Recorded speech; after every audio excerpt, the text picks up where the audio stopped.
What we do in gender studies is not just reduce gender to what psychologists might call individual differences, but rather thinking about gender, and that's not women and man, but gender as a social form, something that kind of infuses itself into virtually all aspects of social life. Let's talk about that then. I guess we should start with, we've got gender and sex, right? Yeah. What's the difference between the two? Is there a difference? I saw that in your questions and I thought, my goodness, this is what we spend an entire semester kind of thinking through. But what we tend to think about in the social sciences today is that sex refers to a set of biological characteristics and gender is a social construct or category. What I think is often misleading about that characterization is allowed to be sort of messy and complicated. But in that framing, when you split them up into these wholly discrete constructs, studies scholars, and really more specifically people who study gender and sex, we're not talking about sexuality right now. In the kind of academic universe that I travel in is that we see how deeply gendered ideas, cultural ideas about masculinity and femininity, maleness and femaleness, both in humans and in lots of other animals. So are gender and sex two different things, or?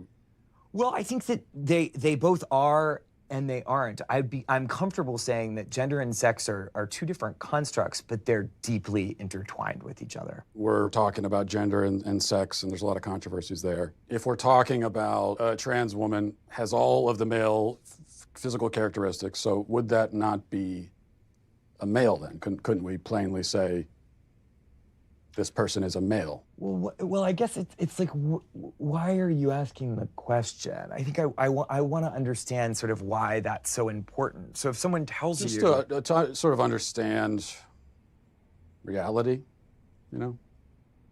Well, I mean, I think when someone tells you who they are, you should believe them. So if a person says that they're a woman or they're a man, then that's them telling you their gender is. I'm not so sure what social...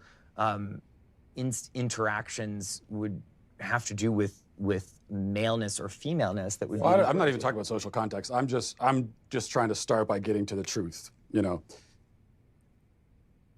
Yeah, I mean, I'm really uncomfortable with that language of like getting to the truth. Again, in social life... Why is that uncomfortable? Because it sounds actually deeply transphobic to me. And if you keep probing, we're gonna stop the interview.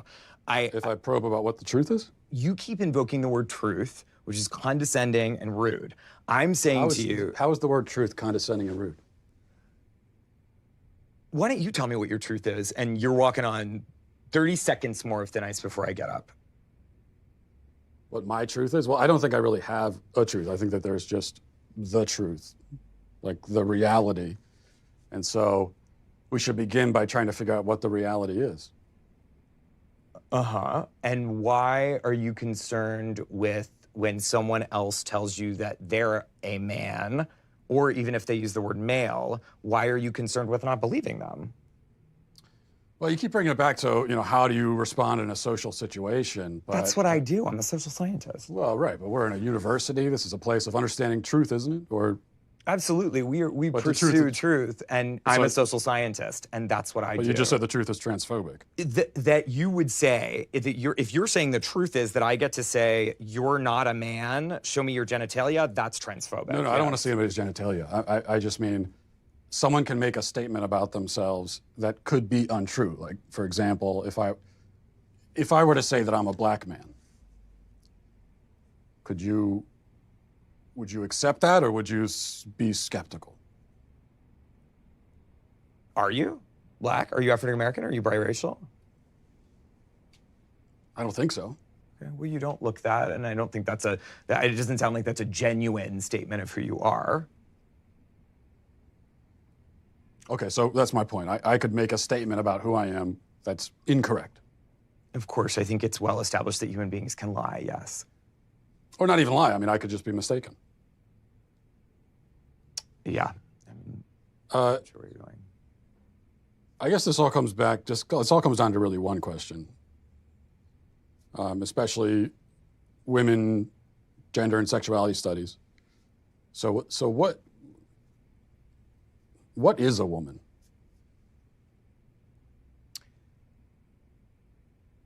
Why do you ask that question?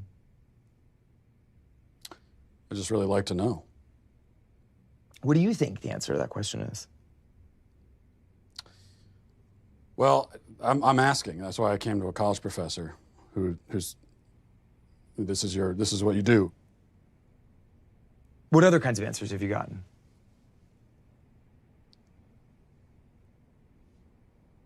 A lot of like this, where you're not answering, and I've gotten a lot of that. So I think it's interesting that you say that some of the people you've interviewed have been reluctant to answer it, and I think that has a lot to do with the questions that preceded it, and the way that you've conducted yourself in the interview. How have I conducted myself? How do you think you've conducted yourself? You just really don't want to answer the questions, do you? I came today very willing and enthusiastic about answering questions about women's and gender sexuality studies, which is So the you work wanted that I do. You wanted to answer questions about women's studies, and so shouldn't the first answer you should be able to provide is what exactly is a woman? Well, for me, it's actually a really simple answer, and that's a person who identifies as a woman. But what are they identifying as? As a woman. But what is that? As a woman. Do you know what a circular definition is? I do. It's sort of like what you're doing right now, where a woman is a woman. Mm-hmm. Well, because you're seeking what we would call in my field of work an essentialist definition of gender. I think it sounds like you would like me to give you a set of biological or cultural characteristics that are associated with one gender or the other. I'm not seeking any type of definition. I'm just seeking a definition. Yeah, and I gave you one. Well, now I can say I've been to college. Glad I didn't pay for it. Is there anyone willing to give me a straight answer?